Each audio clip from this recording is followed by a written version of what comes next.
1 ते 30 पर्यंत तुम्हाला पाठ झाले पण आता ज्या संख्येचा एकक स्थानी 5 असतं, काय असतं? 5. मग अशा संख्यांचे वर्ग काढायचे कसे? आता आपण एवढे पाठ करायचे 100 पर्यंत वर्ग नाही ना, मग सोपी पद्धतीने एकक स्थानी 5 असणाऱ्या संख्यांचे वर्ग कसे काढायचे बघा.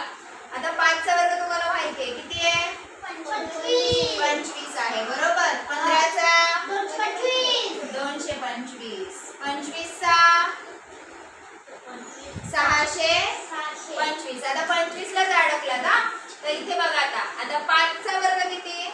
25 बरोबर. मग आपण काय करायचं, इकडे 25 लिहायचं. लिहिलं. आता 2 आहे, 2 च्या पुढे कोणता अंक असतो? 3. मग बेत्रिक किती होतं?